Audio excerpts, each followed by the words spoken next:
నేను డిఎంఈ గారిని అదే పనిగా పంపించాను అనంతపూర్కి. ప్రతి చోట ఇప్పుడు ఇన్స్పెక్షన్లకు పంపిస్తున్నాం రాష్ట్ర వ్యాప్తంగా. వెళ్ళి అక్కడ ఉంటున్న షార్టేజెస్ ఏమున్నాయి, గ్యాప్స్ ఏమున్నాయి, లేదా ఎక్కడన్నా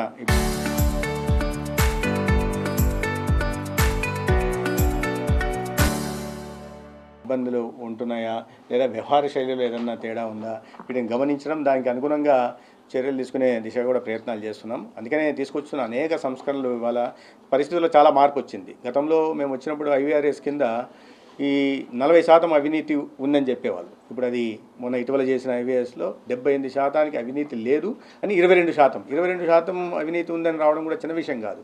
వాటిని కూడా చాలా తీవ్రంగా పరిగణిస్తున్నాం. ఈ సిస్టమిక్ ఫెయిల్యూర్స్ అనాదిగా ఈ రకంగా ఈ చొచ్చుకుపోయిన వీటిని తొలగించే ప్రయత్నం చేస్తున్నాం ఆ రాష్ట్రంలో. దానికి ముఖ్యమంత్రి గారు కూడా నిరంతరం పర్యవేక్షణ నిర్వహిస్తూ ప్రజల నుంచి ఫీడ్బ్యాక్ తీసుకునే పని చేస్తున్నాం.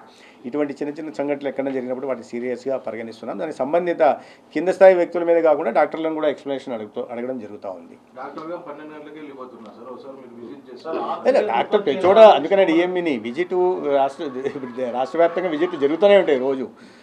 అయితే కంపల్సరీ పెట్టాం. ఇవాళ మీకు అంటే ర్యాండమ్లో చెప్తున్నాం. మీరు నాకు స్పెసిఫిక్గా ఇదని చెప్తే దాని మీద, ఎందుకంటే మార్నింగ్ ఉంటుంది, ఆఫ్టర్నూన్ ఓపీ కూడా ఉంటుంది. ఇప్పుడు కొత్త తీసుకొచ్చిన తర్వాత వాట్సాప్ కాల్స్ కూడా చేస్తున్నాం, మధ్యలో వాట్సాప్ వీడియో కాల్స్ కూడా చేస్తాం. దానికి అనుగుణంగా చాలామంది మీద యాక్షన్ కూడా తీసుకోవడం జరిగింది. పరిస్థితులు మార్పు తెస్తాం. అధికారులు వదులుతున్నారు, దాన్ని బట్టి అర్థం చేసుకోవాలి. ఇంతకుముందు అధికారులు ఎవరు వెళ్ళే వాళ్ళు కూడా కాదు కదా, అధికారులు వెళ్ళారు కాబట్టి అది చెప్పే అవకాశం దొరికింది. ఇవాళ డిఎంఈని ప్రతి ఆసుపత్రికి పంపిస్తున్నాం. ఎక్కడ చూసినా ఇన్స్పెక్షన్లకు నేను స్వయంగా వెళ్తున్నా. ఇవాళ రాష్ట్రంలో నేను తిరగని జిల్లా లేదు, అన్ని జిల్లాల్లో పర్యటనలు అయ్యాయి. కాబట్టి వీటి మీద నిరంతరం పర్యవేక్షణ పెంచే దిశగా చేస్తున్నాం. ఎక్కడికక్కడ కలెక్టర్లతో కూడా మాట్లాడుతున్నాం. ఎందుకంటే ఈ వ్యవస్థ డీసెంట్రలైజ్ చేయాల్సిన అవసరం ఉంది. కలెక్టర్లకు కూడా చెప్పి కలెక్టర్లు కూడా ఎక్కడికెక్కడ హాస్పిటల్ వెళ్ళడం, ఇన్స్పెక్షన్ చేయమని చెప్పడం. నేను 3 రోజుల క్రితం గుంటూరు కలెక్టర్తో వెంటనే వెళ్ళారు వాళ్ళు. ఈ రకంగా ఇప్పుడు సొంత జిల్లా సొంత అని చెప్పలేము, సొంత శాఖ కరెక్టే. విమర్శలు ఈరోజు ఇవి కొత్తగా చాలా మార్పు వచ్చిందని నేను చెప్తున్నాను. చాలా మార్పు తీసుకొచ్చాం. దాంట్లో అయితే కొన్ని ఉన్నాయి, నేను మీడియా మాధ్యమంగా చెప్పాల్సిన అవసరం ఉంది. కొంత ఒక స్థాయి దీంట్లో ఈ చిన్న మెయిన్ స్ట్రీమ్ మీడియా కదా, కానీ చిన్న యూట్యూబర్లు వీళ్ళు కూడా హాస్పిటల్కి వెళ్ళడం, చాలా పెద్ద ఎత్తున డిమాండ్ చేయడం కూడా జరుగుతూ ఉంది. చిన్న విషయాన్ని small issues are being blown out of proportion. అది కూడా సరైంది కాదు.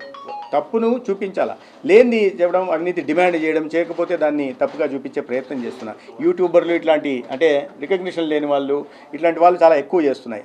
వాటిని కూడా గమనిస్తున్నాం. అటువంటి శక్తుల మీద కూడా ఖచ్చితంగా ఒక నిఘా పెట్టి జాగ్రత్తలు తీసుకునే ప్రయత్నం స్థూలంగా ఏంటంటే ఆసుపత్రుల్లో పరిస్థితులు మెరుగు కావాల్సి ఉంది, నాణ్యమైన వైద్య సేవలు అందించాల్సి ఉంది.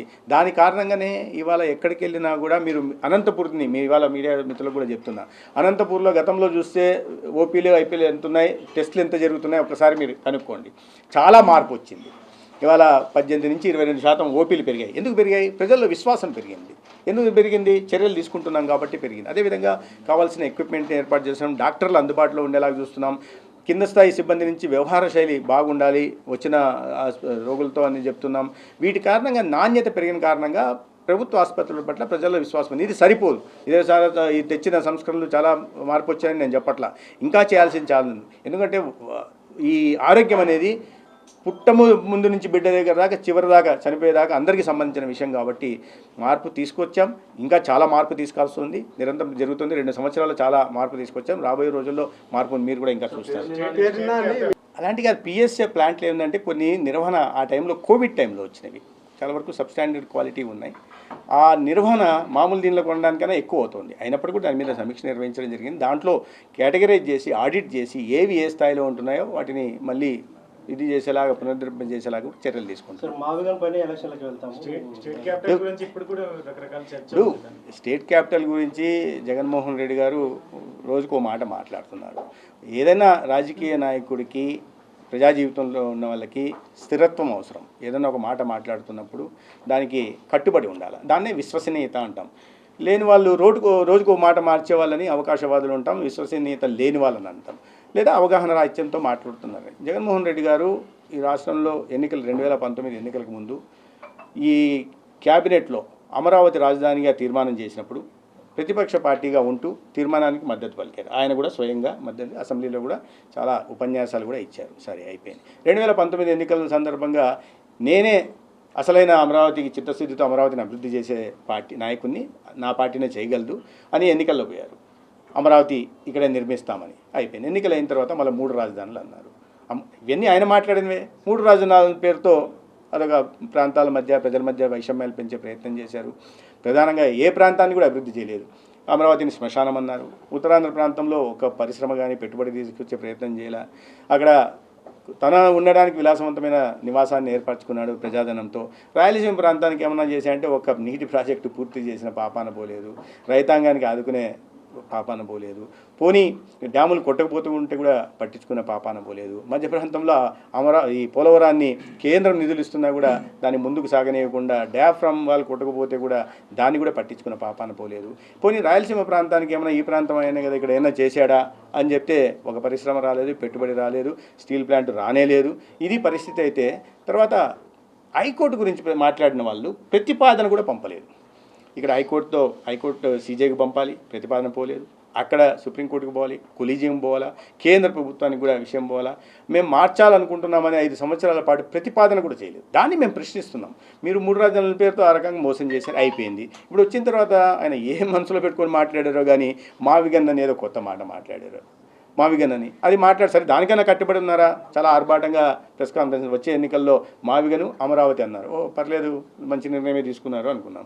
మరుసటి రోజు మళ్ళీ మాట మార్చేసి విజయవాడ సరిపోదా రాజధాని అన్నారు. అంటే ఒక నిలకడ లేని వ్యక్తి నిలకడ లేని మాటలు మాట్లాడుతుంటే ప్రజలు నవ్వుకుంటున్నారు. హాస్యాస్పదంగా ఉంటుంది. దీని ద్వారా బయట రాష్ట్రాలకు పోతే ఏంటి ఇటువంటి ఇది ఉందా మీ రాష్ట్రంలో, ఏంటి పిచ్చి ప్రలాపనలు అనే పరిస్థితి ఉంది.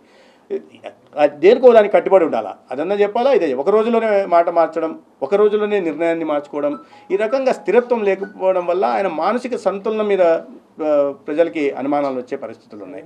అది ఆయన అదే మాట మీద ఉండి మామూలు మీద పోతే స్వాగతిస్తున్నాం. మీరు దాని మీద ఉంటారా? మాట మీద నిలబడండి. 4 సార్లు మాట మార్చారు, దీని మీదనే చివరి మాట నిలబడండి. ఇవాళ ఏం లేదు, అమరావతిలో పెద్ద ఎత్తున అభివృద్ధి కార్యక్రమాలు జరుగుతున్నాయి.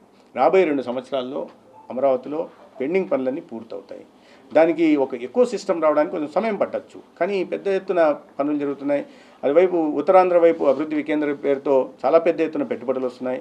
రాయలసీమ ప్రాంతం కూడా ఒక డ్రోన్ హబ్గా కానీ లేదా డిఫెన్స్ ఎక్విప్మెంట్ మ్యానుఫ్యాక్చరింగ్ హబ్గా కానీ జరుగుతున్నాయి. అది తర్వాత రాయలసీమలో హార్టికల్చర్ హబ్ కూడా ఏర్పాటు చేసే ప్రయత్నం జరుగుతుంది. ఇక్కడికి మీడియం కంబాట్ ఎయిర్క్రాఫ్ట్ మ్యానుఫ్యాక్చరింగ్ వస్తుంది, లేదా రాయల్ ఎన్ఫీల్డ్, అనేక రకాలైన అభివృద్ధి జరుగుతున్న క్రమంలో ప్రజల దృష్టిని అభివృద్ధి వైపు నుంచి సంక్షేమం నుంచి మరల్చడం కోసం చేసిన కుటిల యత్నాలుగా ప్రజలు భావిస్తున్నాం. మేమే కాదు, మాకు అర్థమైపోతుంది, ప్రజలకు కూడా అర్థమవుతా ఉంది. సార్, మీరు అభివృద్ధి అంటున్నారు, వాళ్ళు అవినీతి అంటున్నారు. మీరు అభివృద్ధి అంటున్నారు, వాళ్ళు అవినీతి అంటున్నారు.